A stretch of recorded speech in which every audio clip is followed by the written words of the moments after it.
Tu es chanteur ou chanteuse d'opéra, passionné d'art lyrique, étudiant ou étudiante en conservatoire, amoureux ou amoureuse de musique classique, tu es d'origine africaine ou de la nationalité d'un pays d'Afrique, tu résides en Afrique, en Europe ou ailleurs dans le monde.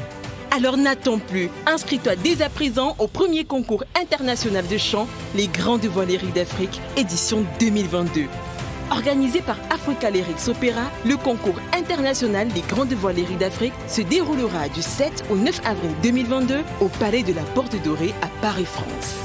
Grâce à ta voix, tu peux être le prochain ou la prochaine lauréate de ce grand concours des voix africaines d'opéra. Alors saisis cette opportunité, rejoins-nous dans l'aventure et fais briller ton talent.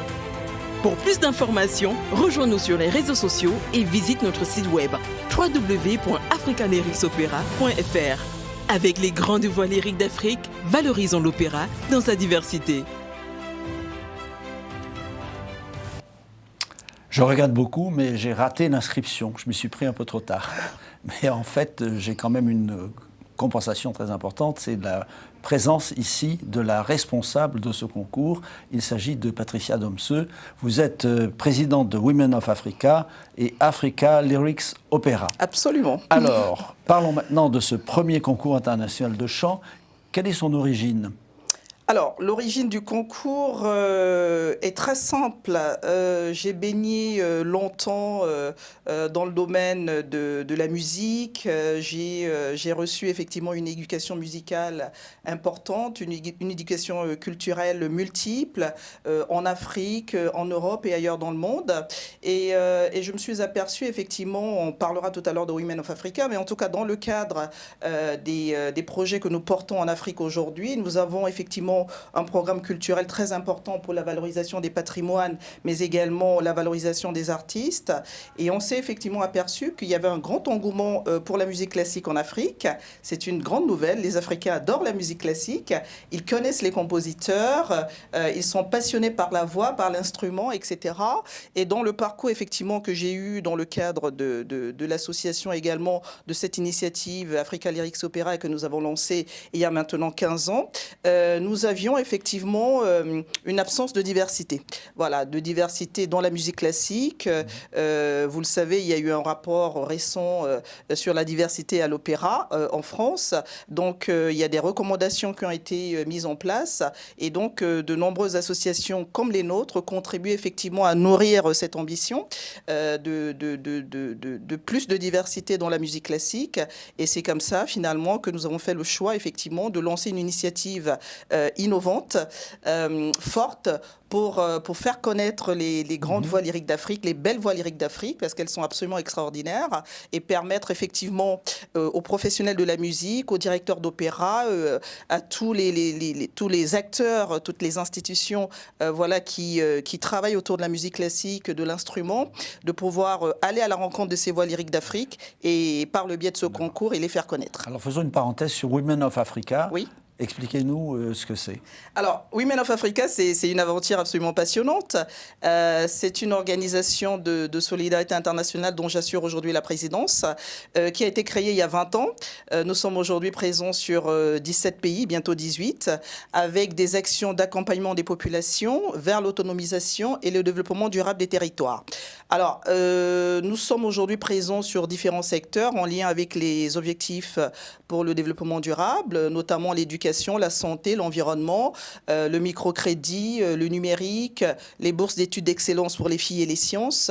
On travaille également sur des programmes de reconstruction, l'accès à l'énergie pour tous. Vous avez un budget important ? Vous avez un budget important ? Alors aujourd'hui, nous sommes accompagnés par différents partenaires et soutiens qui nous permettent effectivement d'implémenter ces projets sur les différents pays où nous sommes présents. Nous avons des budgets suivant les projets, suivant les programmes. On travaille notamment avec les fondations EDF, Air Liquide, Nexon, les Nations Unies, etc. Voilà, donc on a un certain nombre de partenaires qui soutiennent et accompagnent ce développement. Alors, Venons-en au premier concours international de chant des grandes voix lyriques africaines du 7 au 9 avril au Palais de la Porte Dorée. Alors comment les choses se présentent entre le 7 et le 9? D'abord, est-ce que vous avez beaucoup de candidats? Alors, les choses se présentent très très bien. Ce concours, cette initiative a connu un engouement absolument incroyable. Nous avons eu en présélection plus de 100 candidats de plus de 20 pays d'Afrique. Comment faites-vous les présélections? Alors, les présélections sont réalisées par un comité spécifique. Sur DVD ou comment? Alors, ça a été fait par vidéo, effectivement. Vidéo, Donc, Zoom. voilà, dossier de candidature sur vidéo, avec une présentation de chaque candidat. Donc, nous avons reçu de nombreux dossiers. Ils ont donc été auditionnés à distance. Et donc, une présélection a été faite. Et aujourd'hui, nous en sommes donc aux phases de demi-finale et bientôt de finale. Qui vont se passer donc au entre Palais le de la 7 Porte et le 9. Dorée. Le Et là, 7, il en reste combien alors? Alors, le 7 avril, les demi-finales, donc nous avons retenu 20 candidats. Alors, les autres n'ont pas démérité. C'est vrai que les sélections sont toujours, je dirais, un exercice complexe. Mais néanmoins, on a eu de très, très belles voix. Et j'espère qu'ils reviendront sur la prochaine session. Donc, 20 candidats pour la demi-finale, le 7 avril. Et donc, 10 candidats le 9 avril pour la finale. Est-ce qu'il y avait des limites d'âge?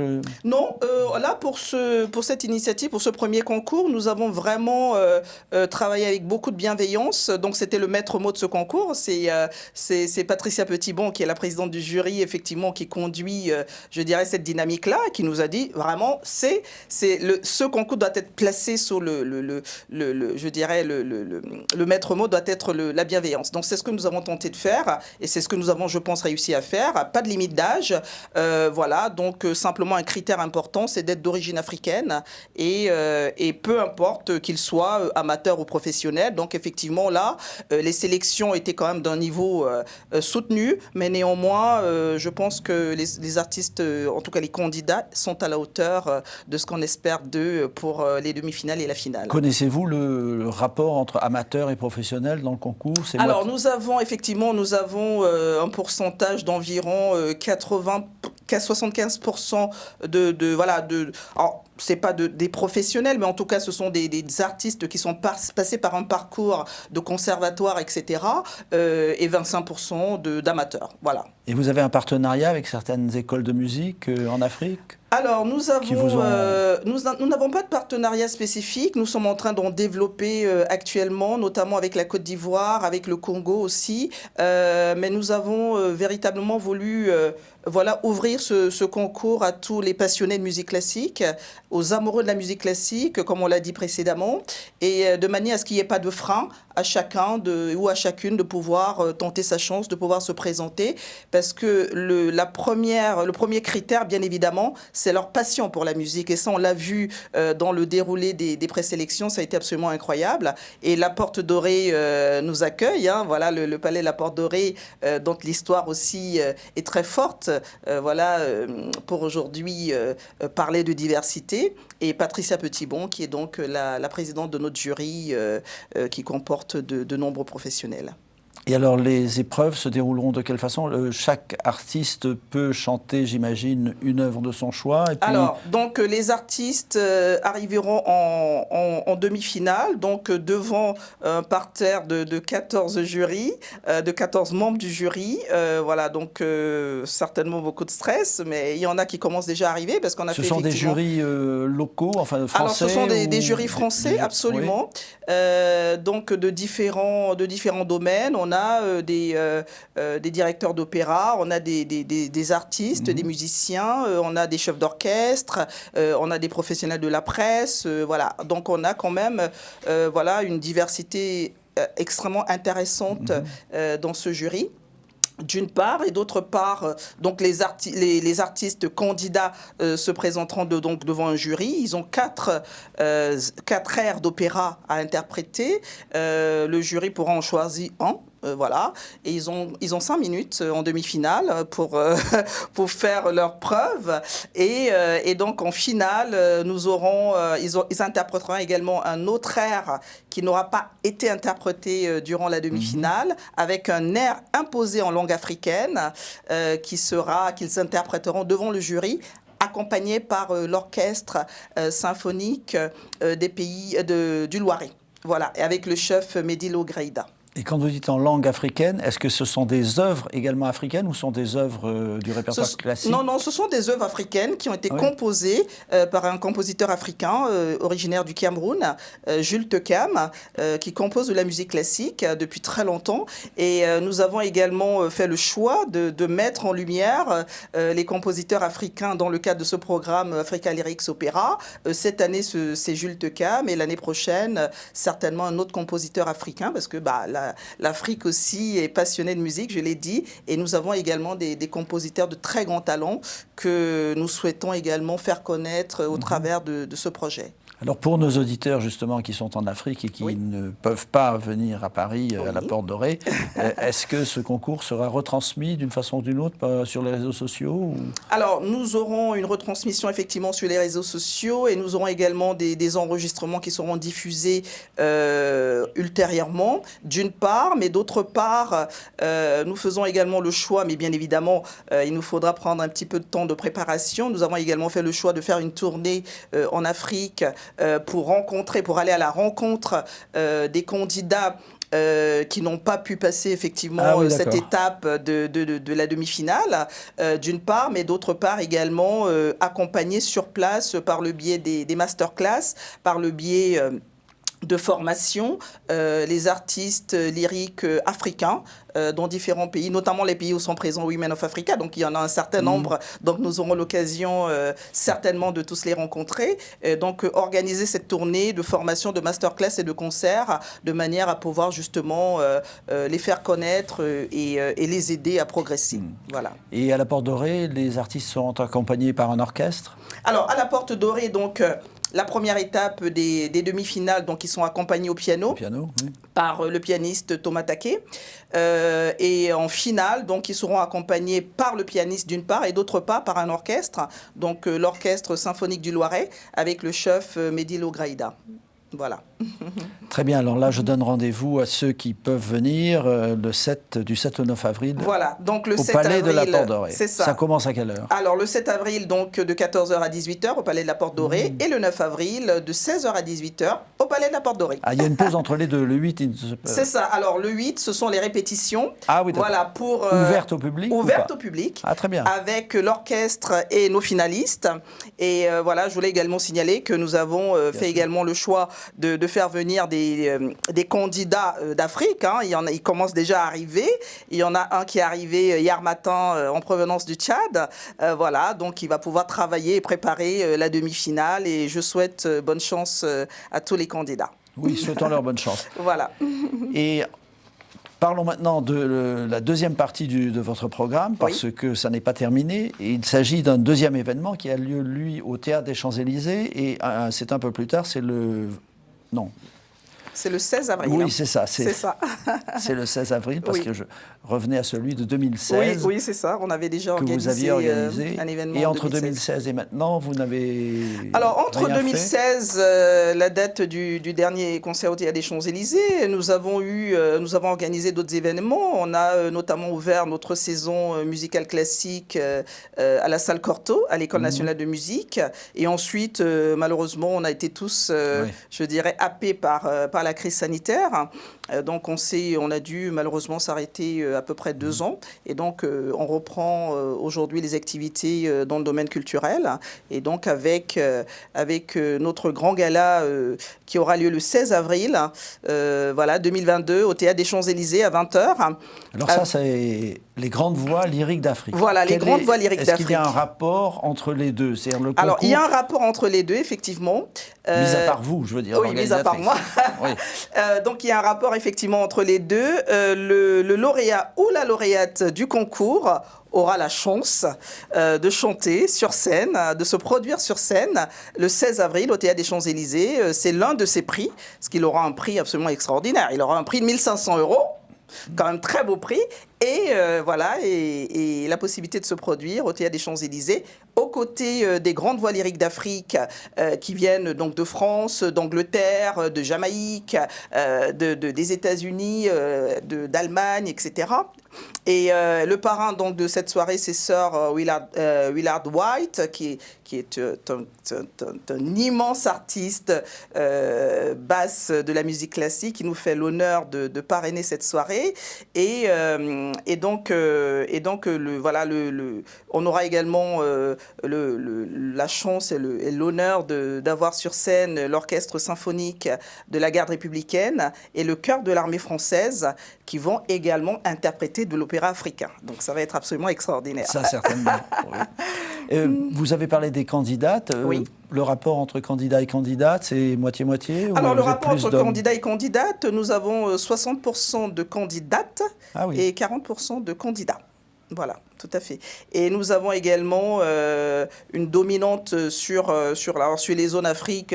C'est beaucoup l'Afrique centrale, l'Afrique de l'Ouest. Voilà. Et ensuite, nous avons également des candidats d'Afrique du Nord. Voilà. Donc, on voit bien la tradition, je dirais, musicale et de la voix qui s'exprime au travers de ces statistiques. Ah oui, d'Afrique du Nord également? Oui, tout à fait. L'Afrique du Nord, l'Algérie est présente, le Maroc, voilà, le Cameroun, le Congo, la RDC, le Gabon. Voilà, donc on a des candidats qui viennent de quasiment tous les pays d'Afrique centrale. Et l'éventail des âges? Alors, nous avons une moyenne d'âge de 29 ans, voilà, et la plus jeune a 15 ans. Ah. Voilà, elle est originaire du Congo. Magnifique, ça va être très très intéressant. Tout à fait. Donc, Africa Lyrics Opera, est-ce que là, il n'y aura pas de... C'est pas un concours. Alors, sur l'événement du Théâtre des Champs-Élysées, ça n'est pas un concours. Oui, mais c'est une œuvre charitable. Oui, c'est un gala de charité. Donc, un événement solidaire, tout à fait, au profit de l'association Women of Africa, qui fête à cette occasion ses 20 ans. Nous avons 20 ans cette année. Et je souhaite également préciser une chose importante. C'est ma mère qui a créé cette association. Donc, j'ai repris les rênes de Women of Africa il y a quelques années, avec l'ambition de faire aussi bien, mais sinon mieux qu'elle. Et donc, elle m'a toujours dit que j'étais la seule limite à mes propres limites. Donc, voilà. Donc, j'ai l'ambition, effectivement, avec toutes nos équipes aujourd'hui en Afrique, que je remercie parce qu'ils font un travail absolument incroyable, voilà, de porter cette vision, mais également de nous assurer, effectivement, que tous les projets et toutes les actions que nous réalisons aujourd'hui en Afrique vont vers les populations, et sont utiles et permettent effectivement d'assurer un développement durable. Donc 20 ans d'engagement au profit de l'humain pour Women of Africa cette année. Et on fête effectivement cet anniversaire au Théâtre des Champs-Élysées en mettant en lumière les voix lyriques d'Afrique et notre programme en faveur de la musique classique, d'une part, et d'autre part, je voudrais également saluer, bien sûr, remercier les partenaires comme la Fondation Orange qui nous soutient dans cette initiative, la Caisse des dépôts aussi, grâce à qui nous pouvons nous produire au Théâtre des Champs-Élysées, et bien sûr tous les partenaires et toutes les personnes, toutes les institutions qui ont permis à Women of Africa de réaliser de très belles actions aujourd'hui en Afrique. Donc la réservation, c'est par le Théâtre des Champs-Élysées. Voilà, c'est ça, sur le site du Théâtre des Champs-Élysées. Donc les réservations sont ouvertes et j'espère vivement que le public viendra nombreux.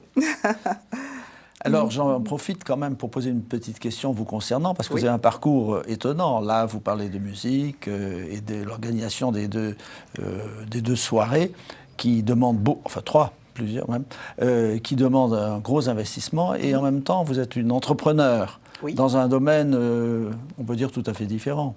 Oui, dans un domaine tout à fait différent, effectivement, dans le domaine de l'industrie, dans le domaine de l'innovation. Vous êtes ingénieur? Je suis ingénieur, tout à fait. J'ai un parcours atypique, on va dire ça comme ça. Donc, je dirige des entreprises dans le domaine des hautes technologies pour le transport, dans le domaine du spatial, de l'aéronautique, du ferroviaire, de l'automobile et du naval. Alors, une fois que j'ai dit ça, j'ai dit beaucoup de choses. À titre d'exemple, je travaille notamment sur la séparation des étages cryogéniques des fusées. Je travaille sur des satellites, sur des éléments de liaison au sol pour l'automobile. On fabrique des ressorts de suspension en verre. Je travaille également sur l'aérodynamique du ferroviaire, des trains, sur les blocs refroidissement moteur et au stade de freinage. Voilà, donc on a diverses innovations que nous portons vers l'industrie. Et puis avec aussi, bien sûr, l'ambition d'impacter le changement climatique, de parler également de transition dans le domaine de l'énergie, enfin dans le domaine de l'industrie, pardon, avec la création et le développement de solutions techniques, matériaux très innovants, notamment pour l'isolation, pour l'allègement de structures, etc., qui vont nous permettre effectivement sur les véhicules de demain de gagner du poids et bien sûr de réduire notre dépendance à l'énergie. Et tout ça se fait en France ou également Alors, une partie... Non, tout cela se fait en France. On est vraiment dans de la très haute technologie avec des activités de recherche, développement et de production. Donc, on le fait en France, mais dans le futur, peut-être qu'on aura la possibilité, en tout cas, pourquoi pas, de développer des activités dans ce domaine en Afrique. Et comment avez-vous suivi cette voie ? Alors, vous savez, lorsque l'on porte des projets, lorsqu'on porte une ambition, lorsqu'on porte des projets d'innovation, lorsque voilà, on se surpasse, on fait toujours référence, je le pense en tout cas, même si on ne le fait pas publiquement, on fait toujours référence intérieurement à un parcours de réussite. Alors voilà, on s'identifie à des personnes, etc., que ce soit des amis, la famille, etc. Voilà. Alors moi, c'est mes parents, c'est mon père. Voilà. Et donc, votre père était ingénieur ? Absolument. Voilà, il était ingénieur, il était inventeur. Moi aussi, je le suis aujourd'hui. Je dépose des brevets dans le monde, etc. Donc voilà, j'ai suivi, je pense, son chemin et j'ai suivi également, voilà. Ça n'a pas été difficile, vous avez, en tant que femme, vous n'avez pas rencontré des obstacles ? Oh si, ça a été difficile, mais je me laisse très peu impressionner. Je ne me laisse pas du tout impressionner d'ailleurs. Mais ça a été très difficile. Mais je pense qu'il ne faut pas se limiter à cela. Ça fait plus de 25 ans que je dirige des entreprises. Et donc, effectivement, ce sont des combats au quotidien. Mais voilà, lorsqu'on a un savoir-faire, lorsqu'on est en capacité voilà, d'évoluer, de progresser et qu'on mène des combats justes, je pense effectivement que l'on peut progresser. C'est certainement difficile, mais voilà, ça fait partie de la vie, ça fait partie d'un parcours professionnel ou personnel. Il faut l'accepter et continuer d'aller de l'avant. Voilà. Le plus important, c'est l'objectif, c'est la vision que l'on porte. Et il faut être concentré là-dessus. Et je pense que c'est ça le plus important. Et pensez-vous que certains pays africains peuvent combler le retard qu'ils ont en matière de haute technologie, d'industrie ? Oui, j'en suis persuadée. Si vous voulez, ce que je pense aussi, c'est qu'il faille définir une politique industrielle très claire pour l'Afrique. Aujourd'hui, ça n'est pas le cas, en tout cas de mon point de vue. Et donc, il y aurait beaucoup à dire là-dessus, mais peut-être qu'on aura l'occasion d'en reparler à l'occasion d'une autre émission. J'aurais en tout cas beaucoup de choses à dire là-dessus, mais l'Afrique peut parfaitement le faire. Nous avons des hommes, des femmes, de très grandes compétences. Nous avons des ingénieurs, moi je parcours le monde, je fais des conférences, etc. Je rencontre des Africains absolument incroyables partout. Donc nous avons ces compétences-là, il faut faire appel à ces compétences-là et je pense que aussi bien en Afrique qu'à l'étranger, qu'au sein de la diaspora, les compétences sont là. Les populations, les industries locales, etc., savent de quoi elles ont besoin.